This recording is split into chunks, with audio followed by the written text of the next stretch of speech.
Hello everyone, it's me Ethan again. Welcome back to my channel. Today I'm going to share with you 3 tips on how to save your property maintenance costs. As a property owner, the most heartache moment is when your tenant returns the property to you, where you have to spend extra money to actually touch up. And as a property owner, and we all know that some tenants will actually use their deposit to offset as rental, where the last 2 months before they leave, they do not want to pay you rental. So, and what will happen if this happen on you? Just imagine the 2 month security deposit, and the moment when they return the units to you, and when you go in, there's a lot of dirty stain on the wall, dirty stain on the sofa, dirty stain on the mattress, and sometimes blood stain. So today I'm going to share with you guys what can you do to prevent this from happening. The first one, painting.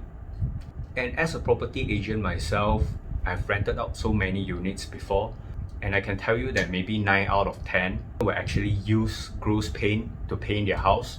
And you know why is it so good for you to use Gross Paint? Because it's going to last you very long. And if you use Gross Paint, and it will be easier for the tenant to actually maintain themselves, all they need to do is just wipe it with wet cloth. And a lot of property owners, they just don't know about these little tips. And the second one, sofa. Just imagine if the tenant go into your unit and see there's a lot of dirty stain on the sofa. And if you don't want this to happen on you, I would suggest you to provide sofa cover to your tenant.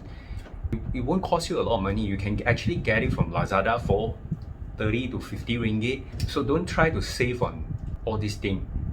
Just provide 3 sets to your tenant and ask them change it every few months. And that will eventually save you a lot of money to replace a new sofa in future. So the third one, and you see a woman is very funny one. So if you don't give them, they will not use it. How many people will actually have this idea to put mattress protector?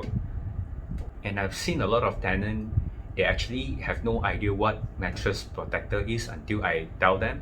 So you as a property owner, you need to take the initiative to educate your tenant, tell them that they need to use it and you are willing to give them for free. In case if you cannot meet the tenant, just pass it to your agent, remind your tenant to use it, and once a while you can actually text your tenant and to give them a reminder to replace the sofa cover or to replace the mattress protector, because you really don't want end of the day they return the units to you and there's blood stain on the mattress. New tenant gonna use it as hygiene issue and request you to replace another mattress.